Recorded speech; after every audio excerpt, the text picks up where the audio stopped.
This story is titled Paid for Sister's Engagement Party, only to find out my parents and my sister uninvited me, so I canceled everything. Now they are begging. Hi, everyone. Before we dive in, a quick favor. If you enjoy content like this, please hit the subscribe button. It's free, supports the channel, and make sure you never miss out on amazing videos. All right, let's get started. Hey, so I guess I'll just jump into it. My name's Lauren, and I've always been the invisible one in my family. Like, you know that kid in the background of every photo who's holding the snacks or cleaning up the mess while everyone else is celebrating? Yeah, that was me. And honestly, it all started when my little sister Amber was. I was 5 when she came into the picture, and before that, I thought life was fine. I was just a kid, drawing on walls, watching cartoons, and getting all the hugs and bedtime stories. Then, Amber showed up, and suddenly, it was like someone turned off the spotlight on me. Everything became about her. At first, I thought, okay, babies are cute. They need a lot of attention, right? But this wasn't normal new baby stuff. My parents didn't just love Amber. They worshipped her. Mom would hold her up and say, "Look at our little star." Dad would beam like she'd just cured cancer. Meanwhile, I was over there like, hello? I drew this picture of a dinosaur. And my mom would glance at it and go, "That's nice, honey," before cooing over Amber's ability to burp on command. By the time Amber was 3, she was the star of every family event. She took up ballet, and Mom would invite everyone over to watch her spin around in a tutu. I swear every single one of my relatives has a video on their phones of Amber doing some twirl in the living room while I'm in the corner, setting out cups of juice. "Lauren, help me with this," Mom would say, not even looking up as I passed out napkins and plates. The thing is, Amber was genuinely good at stuff. She was always picked first for talent shows or school plays. It was like she was born with this magnet that just pulled everyone in. And me? I was just there. I didn't hate her or anything. I just felt like I didn't exist. But it wasn't just the family stuff. It was everyday life too.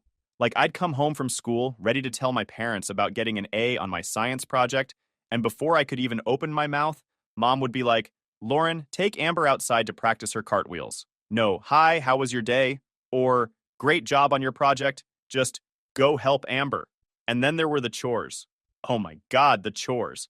I don't think Amber even knew where we kept the broom. If there were dishes in the sink, they were mine to clean. Laundry piling up? Guess whose job that was? I started learning how to cook at 8 because Mom was always too busy taking Amber to dance class. "You're the big sister," she'd say. "You need to set an example." It wasn't like I wanted a parade for folding socks, but it would have been nice to at least feel noticed. The only time anyone paid attention to me was when something went wrong. If Amber spilled juice on the carpet, it was because I didn't watch her closely enough. If she scraped her knee, it was because I wasn't careful. I don't know how I managed to be blamed for things even when I wasn't in the room. One day, my teacher called home to tell my parents I'd been helping other kids with their math homework. I guess she thought they'd be proud or something. Instead, when I got home, my mom just said, "That's nice. Did you remember to clean the bathroom today?" Like, are you kidding me? The bathroom? The only real escape I had was school. I threw myself into my classes and signed up for as many clubs as I could. Anything to stay out of the house. I even started going to the library after school just to avoid the constant, "Lauren, can you do this for Amber?" Amber, meanwhile, was getting awards left and right. She had this shelf in the living room just for her trophies and medals. Dance competitions, talent shows, even some random art contest she entered once. If she so much as sneezed, Mom and Dad were clapping. And if I said anything about it, I was being negative or not supportive. One Christmas, I remember asking for a set of colored pencils because I loved drawing. When I unwrapped my gift, it was a pack of basic pencils. You know, the kind you'd find in a classroom supply box. Amber, on the other hand, got a brand new ballet bar and a custom leotard with her name embroidered on it. I don't even think she said thank you. The worst part was, Amber wasn't even mean about it. Like, she wasn't a bully or anything. She just existed, and everyone else acted like that was enough. She didn't have to try. She didn't have to work. Everything was handed to her because she was Amber. I remember one time when I was about 12, I asked my mom why Amber never had to do chores. Mom just shrugged and said, "She's so busy with her activities. You're good at keeping things in order, Lauren." That was it. No discussion, no consideration that maybe I was tired too. All right, so by the time I was 13, I'd pretty much accepted my role as the family sidekick. I wasn't the star, not even close. Amber was the sun, and I was, like, the distant planet just orbiting around her. It wasn't fair, but what could I do? Then one day, this opportunity came up at school. Our history teacher announced this weekend trip to the state capitol. It was this big thing where we'd visit museums, the old courthouse, and even meet some local officials. They only picked a handful of kids, and somehow I made the cut. I was so excited I thought I'd explode. When I got home, I handed Mom the permission slip and started rambling about how amazing the trip was going to be. She barely looked up from her tablet. That's nice, she said. Nice, I said, practically bouncing. Mom, this is huge! We're staying overnight in a hotel, and we get to visit the governor's mansion. They even said we'll get to see the archives. She finally glanced at the paper and frowned. Lauren, this is next weekend. Yeah, I know. She shook her head and set the paper down on the counter. You can't go. Just like that, all my excitement deflated. What? Why not? Amber's got her gymnastics meet next weekend, she said, like it was the most obvious thing in the world. We'll need your help with costumes and snacks. I stared at her, waiting for the punchline. But she was serious. Mom, this is a school trip. It's educational. Can't you handle Amber's meet without me for once? She sighed like I was being unreasonable. Lauren, don't be selfish. Amber needs you. Dad chimed in from the living room, not even looking away from the TV. Your sister's got a real future ahead of her, Lauren. You should be proud to support her. Proud? Was I supposed to feel proud packing granola bars and sewing sequins onto leotards? But this is important to me, I said, my voice cracking. Mom waved me off. You can go next time. There was no next time. The trip only happened every few years, and by the time it came around again, I'd be in high school. But they didn't care. They never cared. That weekend, while my classmates were taking selfies in front of historic landmarks, I was sitting on a metal bench in a crowded gymnasium, watching Amber do flips while Mom and Dad cheered like she was competing in the Olympics. I wanted to scream. Amber ended up winning a little medal for her age group. Mom made me take pictures of her holding it, grinning ear to ear. Isn't she amazing? Mom said, nudging me. Yeah, I muttered. Amazing. It wasn't long after that when Amber's gymnastics career hit a wall. She was practicing some complicated routine during class and fell off the beam. The crack her wrist made when she hit the floor still makes me cringe. Mom rushed her to the ER, and they came home with Amber's arm in a cast and a long list of instructions from the doctor. The fracture wasn't the worst part, though. The doctor said Amber might never fully regain her flexibility. Gymnastics was off the table, at least competitively. You'd think that would have been enough of a blow, but somehow my parents managed to make it worse. Mom was in tears, pacing around the living room. What are we going to do now? Gymnastics was her whole future. Dad sat in his chair, rubbing his temples. This is a disaster. I was in the kitchen trying to do homework when Mom stormed in. Lauren, this is your fault. I blinked at her, completely stunned. What? You should have been supervising her warm-ups, she said, her voice sharp. I dropped my pencil. I wasn't even there. Exactly, she snapped. You should have been there to help her, but no, you're always so focused on yourself. This family is falling apart, and you're just sitting there doing homework like nothing happened. I didn't know what to say.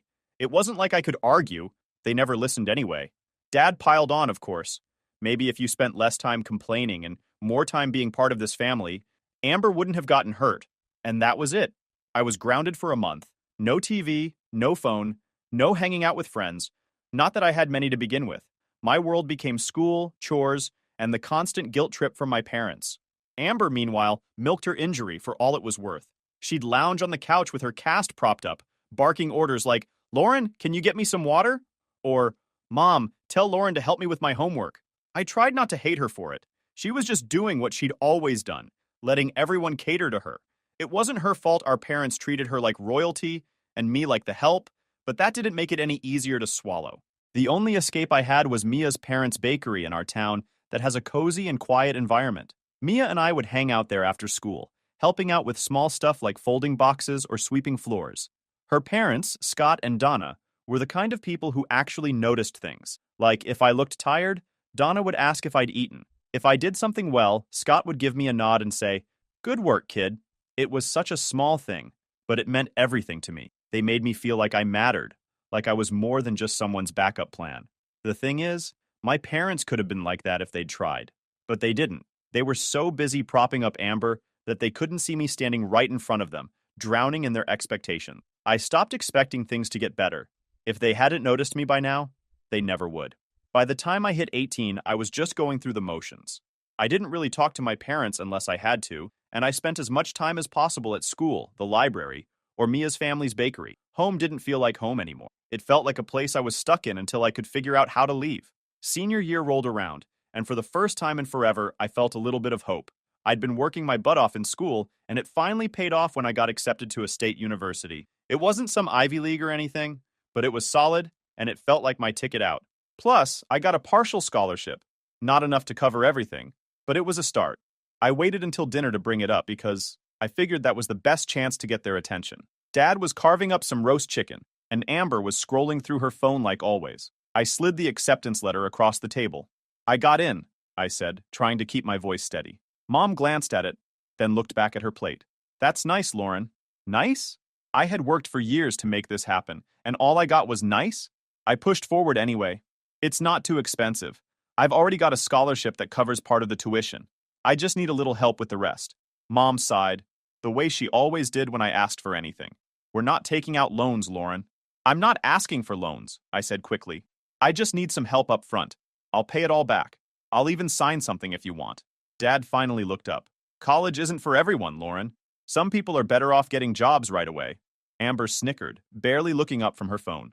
"Yeah, maybe you should have thought of that before wasting all that time on homework." I clenched my fists under the table. "This isn't a waste of time. I've already done the math. I'll graduate, get a job, and pay you back. I just need a little help to get started." Mom shook her head. "We don't have the money, Lauren. You need to be realistic. Maybe there's a job at the mall or something. Plenty of people do fine without college." I stared at my untouched plate, fighting back tears. They had the money. I knew they did. Amber's gymnastics lessons weren't cheap, and neither were the endless art supplies and piano lessons they bought her after she quit gymnastics. But when it came to me, nothing. After dinner, I went to the bakery, hoping Mia would be there. I needed someone to vent to before I exploded. She was wiping down the counter when I walked in, and the second she saw my face, she knew something was wrong. "What happened?" she asked, putting down the rag. I slumped onto a stool and told her everything. How I got into college, how I just needed a little help, and how my parents basically told me to get lost. "I did everything right," I said, my voice cracking. "Straight A's, all the extracurriculars, and they don't even care." Mia didn't say anything right away, which was weird for her. Usually she had something sarcastic or funny to say to cheer me up, but this time she just nodded. "Hang on," she said, disappearing into the back room. A few minutes later, she came back with her parents. They had always been kind to me, but I wasn't expecting what came next. "Lauren," Donna said, sitting down across from me, "Mia told us what's going on. We want to help." I started shaking my head. "No, I can't ask you to do that." "You're not asking," Scott interrupted. "We're offering. You've been part of this bakery for years, and we've watched how hard you work. You deserve this chance." Donna nodded. "We'll cover your tuition. You'll work here part-time after classes, and you can pay us back when you're able. No interest, no rush." I couldn't believe what I was hearing. These people weren't even related to me, and they were willing to do more for me than my own parents ever had. Tears started streaming down my face, and for the first time in a long time, they weren't from anger or frustration. They were from relief. That night, I went home and packed my things. I didn't make a big announcement or anything. I just quietly filled a couple of bags with clothes and essentials. The acceptance letter went on top, like a reminder that I was finally getting out. When I left the next morning, my parents barely noticed. Mom was busy making breakfast for Amber, and Dad was already halfway out the door for work. Amber didn't even look up from her phone. College felt like stepping into a whole new world. It wasn't perfect. I had to juggle classes, part-time work at the bakery, and the general stress of being broke most of the time. But it was mine. For the first time in my life, I wasn't cleaning up after anyone else or getting blamed for things I didn't do. I could finally just focus on me. My dorm was nothing fancy. It was small, the mattress was lumpy, and my roommate Steph had a habit of blasting country music at random hours. But we got along well enough. She was a freshman like me, and we bonded over late-night study sessions and cheap takeout. We weren't exactly best friends, but it was nice having someone to talk to who didn't see me as Amber's sister. Classes were no joke. I'd always been a good student, but college was on another level. I was majoring in business administration, which sounded kind of boring at first, but the more I got into it, the more it clicked. A lot of the stuff we learned about, budgeting, organization, problem solving, reminded me of what I'd been doing at the bakery.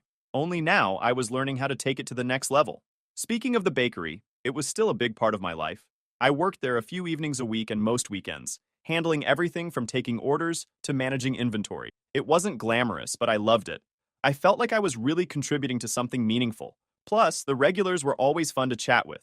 There was Mr. Peters, who came in every Saturday for a black coffee and a cinnamon roll, and the group of college kids who swore by our blueberry muffins. One day, Scott called me into the back office. My first thought was, oh God, what did I mess up? But instead of being in trouble, he handed me a clipboard and said, "You've been doing a great job, Lauren. We're thinking of expanding our catering business, and we want you to manage it." I stared at him, completely stunned. Me? Manage it? You're organized, reliable, and you've got a good head for numbers, he said. We trust you. I didn't know what to say. No one had ever trusted me with something so big before. I won't let you down, I said, and I meant it. Taking on the catering business was a challenge, but it also felt like a turning point. I threw myself into it, creating schedules, managing orders, and even helping with marketing. I designed a flyer that we put up around campus, and within a few weeks we started getting calls for small events, study groups, club meetings, stuff like that. It wasn't huge, but it was a start, and every successful event felt like a win. Meanwhile, my classes started to make more sense too. Concepts that seemed abstract at first, like supply chain management or financial forecasting, started to click when I applied them to the bakery. I'd sit in lectures and think, oh, this is just like what I did with the catering schedule last week. It was like everything I was learning had a real-world application, and that made it so much easier to stay motivated. Of course, things weren't perfect. There were nights when I barely got any sleep because I was finishing an assignment or prepping for a catering event. And there were times when I felt completely burned out, questioning if all this effort was even worth it. But then I'd remind myself of why I was doing it. I wasn't just working toward a degree or a paycheck. I was building a life where I didn't have to rely on anyone else, where I didn't have to be anyone's doormat. Back home, things were distant. My parents rarely called, and when they did, the conversations were short and superficial. "How's school?" Mom would ask. And before I could answer, she'd launch into a story about Amber. That Thanksgiving, I went home for dinner out of obligation more than anything. Amber was sitting at the table, flipping through photos on her phone while Mom bustled around, making sure everyone knew about Amber's newest art classes. I tried to tune it out, focusing on the mashed potatoes on my plate, but then Mom said something that made me freeze. "We've been saving for years to make sure Amber can go to the college of her choice." I stared at her, my fork hovering midair. "You've been saving for Amber's college?" Mom looked up, confused. "Of course. We've always wanted to give her the best opportunities." The best opportunities. Right. The same parents who told me to get a job at the mall when I needed help for my tuition. The same people who couldn't be bothered to care about my grades or my plans. I didn't say anything else. I couldn't trust myself to speak without losing it. I finished my dinner in silence, the sounds of my family's laughter and chatter grating against my nerves. Amber, of course, looked pleased with herself, like it was only natural that our parents would prioritize her. That night, back in my childhood bedroom, I made a decision. If my parents didn't care enough about me to invest in my future, then fine. I wouldn't waste another ounce of emotional energy on them. From now on, our relationship would be strictly transactional. They didn't see me as their daughter, so I wouldn't act like one. It was easier than I thought to detach. The highlight of my sophomore year came when I crossed paths with Mr. Wallace. Well, he showed up one evening, looking as sharp as ever in his tailored suit that screamed business. He ordered his usual coffee and muffin, and as I rang him up, he smiled and said, "Lauren, right?" I blinked. Yeah, that's me." He nodded. "You've done a great job with this place. I've been watching how smoothly everything runs here, and it's impressive." "Thanks," I said, a little flustered. "It's a team effort, though." "Still," he said, handing me his card again. "We're always looking for smart, hardworking people at my firm. If you're interested, give me a call when you graduate." I tucked the card into my pocket, my mind racing. A part of me wanted to jump on the opportunity right then and there, but I reminded myself that I still had 2 years of school left. Still, the fact that someone like him saw potential in me felt like a validation of everything I'd been working toward. By the end of sophomore year, I'd paid back every cent Scott and Donna had loaned me for tuition. It felt amazing to hand them that final check, knowing I'd kept my promise. For so long, I'd been chasing validation from my parents, trying to prove I was worth something. But now I realized I didn't need their approval. I had people in my life who saw my value, and that was enough. By the time I hit junior year, I was cruising. Not in an easy way. Life was still busy and exhausting, but I had found my rhythm. Classes were going well, I was making good money at the bakery, and the idea of a real future didn't seem so far away anymore. That's why it caught me off guard when my parents called one evening. I debated ignoring it, but something told me to pick up. "Hi, Mom," I said, bracing myself for whatever Amber-related update was coming. "Oh, Lauren," she said, her voice shaky, like she'd been crying. "We need to talk." My stomach dropped. "What's going on?" "It's just," she sighed heavily. "Your dad made some bad investments, and things are tight right now. We're struggling to cover the bills." I blinked, unsure of what to say. My parents had never been the type to admit they were struggling. "I'm sorry to hear that," I said cautiously. We were hoping you could help, she said quickly, just until we get back on our feet. You've always been so responsible, and we know you're doing well now. There it was. They didn't care how I was doing or what I'd been through to get to this point. They just wanted something from me. What kind of help are you talking about? I asked, trying to keep my voice neutral. Maybe you could set up a credit card for us, she said. Just something small to cover groceries and utilities. Nothing extravagant, of course. I sat there, staring at the stack of textbooks on my desk. The nerve of them, asking me for money after everything they'd put me through. But at the same time, I thought about what it would mean to say no. It wasn't about Amber or their choices anymore. It was about me deciding whether or not I wanted to play this role in their lives. All right, I said finally. But it'll have limits. $1,500 a month and that's it. Groceries, utilities, and essentials only. Oh, thank you, sweetie, Mom gushed. You don't know how much this means to us. The gratitude in her voice sounded genuine, but I didn't let myself get too comfortable. I knew how this would go. Setting up the card wasn't hard. I linked it to my account, but I made sure to monitor it closely. The first few months went surprisingly well. The charges were small: groceries, gas, the occasional dinner out at a mid-range restaurant. Nothing extravagant. For a moment, I thought maybe things would actually be different this time. Mom started calling more often, usually to give me updates about their expenses.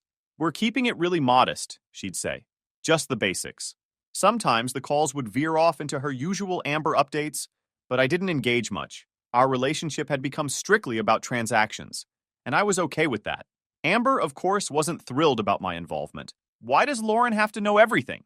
I overheard her snap on one of Mom's calls. Can't you just let me handle it? You don't even work, Mom shot back. It was one of the few times I felt a small sense of satisfaction listening to them argue. Months turned into a year, and I started to loosen my grip on the situation. The charges stayed consistent, and I barely noticed the money leaving my account. It wasn't like I was struggling. Plus, I still had Mr. Wallace's business card in my wallet, waiting for graduation day. I guess I let myself get too comfortable, though, because the first red flag showed up on a random Tuesday. I was reviewing the credit card statement, like I did every month, and noticed a charge for $600 at some boutique clothing store. I called Mom immediately. What's this? Oh, that's just a little something for Amber, she said, like it was no big deal. She needed a new outfit for an event. I pinched the bridge of my nose. Mom, this card is for necessities, not clothes. She's meeting Ryan's parents this weekend, Mom argued. She has to make a good impression.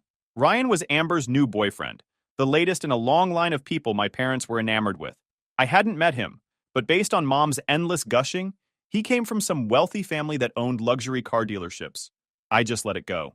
After my graduation, landing the job at Mr. Wallace's firm felt like stepping into another world. It was corporate, sure, but it wasn't stuffy. They respected my ideas, gave me projects that mattered, and paid me a salary I never dreamed I'd see. For the first time in my life, I wasn't scraping by. I could afford nice things, a reliable car, new clothes that didn't come from clearance racks, and even a sleek little apartment in the city. Word got back to my parents, of course. Mom called me not even a week after I started the job. Her tone so sweet it almost made my teeth hurt. Lauren, honey, we're just so proud of you. A big job at such a respectable company. We always knew you'd go far. Uh-huh, I said, skeptical. I'd learned to read between the lines by now. We've just been thinking, she continued, her voice getting that fake casual tone that always meant trouble. Now that you're doing so well, maybe we could increase the card limit? Just a little, for emergencies. How much is a little? I asked, already dreading the answer. Well, $2,500 seems reasonable, don't you think? Groceries are getting more expensive and Amber's art classes aren't cheap. There it was. It wasn't about groceries or utilities. It was about Amber. It was always about Amber. No, I said flatly. Mom laughed nervously, like she thought I was joking. Lauren, don't be so stingy. You're making plenty now. We're family. Exactly, I said. Which is why I'm already giving you $1,500 a month. That's more than enough for necessities. She didn't argue outright, but I could hear the disappointment in her voice when she said, all right, if that's how you feel. I thought that was the end of it, but the entitlement only grew. Suddenly, every phone call was about how much I was thriving and how proud they were of me, always followed by some not-so-subtle hints about what else I could do for them. It never stopped. They saw my success as their success, my money as their money. Every little thing they wanted, they framed as some kind of investment in Amber's future. And every time I shut it down. No, Mom. Sorry, Dad. That's not in the budget. I've already done more than enough. I could tell they hated hearing it. But I didn't care. I'd spent my entire life being their doormat, and I wasn't going back. By the time the betrayal hit, I should have seen it coming. I mean, how many chances can you give people before they show you who they really are? But even after everything, every ridiculous request, every guilt trip, I didn't expect it to be this bad. It started with a photo. I was at work, flipping through reports, when my phone buzzed with a notification. It was Amber's Instagram. Normally, I ignored her posts because they were always the same. Her posing in some expensive outfit or bragging about her latest achievement. But this one caught my eye because it was so over the top, even for her. The caption read, "Engaged, blessed to celebrate with family in Monaco, no grateful, talks family first." The picture was worse. Amber was standing on the deck of a luxury yacht, wrapped around some guy who I assumed was Ryan. My parents were there too, grinning like they'd just won the lottery. And to top it off, there were two other people I didn't recognize, probably Ryan's parents. The backdrop was pure Monaco, bright blue waters, sleek yachts, and the kind of skyline you only see in movies. My stomach sank as I kept scrolling through the post. It didn't take long to piece it together. They were on a week-long trip to Monaco, celebrating Amber and Ryan's engagement. My parents, Amber, Ryan, and his family, all living it up in one of the most expensive places on earth. And the best part? They'd done it all with my money. A quick check of my banking app confirmed it. First-class flights for 6 people? 18,000 euros. Yacht rental for the week? 25,000 euros. Dinners at Michelin-starred restaurants, spa appointments, private tours of Monte Carlo. It added up to over 50,000 euros. I couldn't believe it. I'd given them a card for groceries and utilities, and they'd used it to fund a dream vacation to Monaco, a vacation I wasn't even invited to. I called Mom immediately. She answered on the second ring, her voice annoyingly chipper. "Hi, sweetie. How's work? Where are you?" I asked, trying to keep my voice steady. There was a pause. I could hear faint music and waves in the background. "Oh, we're just taking a little break. You know how stressful things have been lately." "A little break?" I snapped. "You're in Monaco, with Ryan's family, using my money." The silence on her end was deafening. Finally, she muttered, "Lauren, don't be dramatic." "Dramatic?" My voice was shaking now. "You maxed out the card. You spent over 50,000 euros without telling me, on a trip I wasn't even invited to. You didn't need to be here," she said defensively. This was about Amber and Ryan. It's their moment. Before I could respond, I heard Amber's voice in the background. "Is that Lauren? Let me talk to her." There was some shuffling, and then Amber was on the line. "Lauren," she said, her tone dripping with annoyance. "Can you not ruin everything for once? This trip is important. Ryan's parents are here, and they need to see that we're a successful, supportive family." I laughed bitterly. "A successful family? You don't even have jobs. You're living off my money." "Oh, please," she scoffed. "You make plenty. What's 50 grand to you? It's not like you're struggling. It's my money," I shot back. "And you didn't even ask." Amber didn't miss a beat. "Well, maybe if you weren't so bitter all the time, we'd include you. But honestly, you don't fit in here. You just make it awkward." My jaw dropped. "Awkward? I'm the reason you're even on this trip. You couldn't afford this if it weren't for me." "Exactly," Amber said coldly. "That's all you're good for. You're not part of this family. You're just a wallet." The line went dead before I could respond. I stared at my phone, my chest tight with anger and disbelief. It wasn't just about the money anymore. It was about the fact that they didn't even see me as a person. To them, I was just a tool they could use and discard when they were done. I opened the banking app again, my hands shaking. With every click, I felt a weight lifting off my shoulders. First, I canceled the yacht rental, then the spa appointments, private tours, and the Michelin-starred dinners. Finally, I canceled their return flights. I didn't stop there. I deactivated the card entirely, making sure they wouldn't be able to charge another penny. It didn't take long for the fallout to start. My phone blew up within an hour. Mom, Dad, Amber, and even Ryan were calling nonstop. Mom's voicemail was full of fake sweetness. "Lauren, honey, please call me back. We need to talk. This is all a misunderstanding." Dad's tone was more threatening. "Fix this now, young lady. You're embarrassing the family." Amber, of course, went straight to insults. "You better undo whatever you just did, or I swear to God, Lauren, you'll regret it." Ryan even left a message. "I don't know what's going on, but you need to call us back immediately." I didn't respond to any of them. Instead, I blocked their numbers and logged out of social media for the night. The next morning, I scrolled through Instagram and wasn't surprised to see Amber's latest post. She'd uploaded a long rant about toxic siblings and how I'd ruined her engagement trip out of jealousy. The comments were exactly what you'd expect. Her friends chimed in with supportive messages like, "What kind of sister does that?" and "You're better off without her." But I wasn't about to let her control the narrative. I posted my own response, complete with screenshots of the charges and the messages they'd sent me. So yes, I canceled everything. Actions have consequences. It didn't take long for the tide to turn. People started calling Amber out for her entitlement, and some even shared my post. By the end of the day, her comment section was full of strangers telling her to grow up. Through mutual friends, I found out what happened next. Without the yacht or their first-class flights, my family was forced to scramble. They ended up booking economy seats on a budget airline and staying at some low-end motel for the rest of the trip. As for Ryan's parents, they were furious. They'd thought my parents were well off, only to find out the entire trip was funded by me. "We trusted you," they reportedly told my mom. "You lied to us." Amber, true to form, made it worse. "Well, maybe you shouldn't be so cheap," she snapped at them. "If you can't afford Monaco, that's not my fault." Ryan broke off the engagement on the spot. By the time they got back home, the damage was done. And for the first time in my life, I didn't feel guilty. A week after they got back, my parents showed up at my apartment unannounced. I wasn't surprised. They'd always been persistent when it came to getting what they wanted. "Lauren, honey, please," Mom said through the door, her voice trembling. "We know we made mistakes. Just let us explain." Dad chimed in. "We can work this out. We're still family." I didn't answer. I sat on my couch, scrolling through my phone like they weren't even there. After about 20 minutes of knocking and pleading, they finally left. Later, my building manager told me they'd tried to convince him to let them in, claiming it was an emergency. He called me first, and I told him to send them packing. That night, I called Mia and invited her over for takeout. "You're famous, you know," she said, grinning as she scrolled through her phone. "Your post got shared in a bunch of family drama groups. People are calling you a hero for standing up to them." I laughed. "Great. That's all I need. Strangers rooting for me to ruin my family's life." "Ruin?" Mia raised an eyebrow. "They did this to themselves. You just stopped letting them walk all over you." She was right, of course. "Do you think they'll ever change?" I asked. Mia shook her head. "Probably not. But that's not your problem anymore." And she was right about that too. For the first time in my life, I didn't care what they thought of me. I didn't care if they were sorry or if they ever realized how badly they'd treated me. I was done. I wasn't the forgotten, invisible kid anymore. I wasn't the scapegoat or the ATM. I was just Lauren, living my life, and that was enough. Sometimes the hardest part of growing up isn't learning to stand on your own. It's learning when to walk away.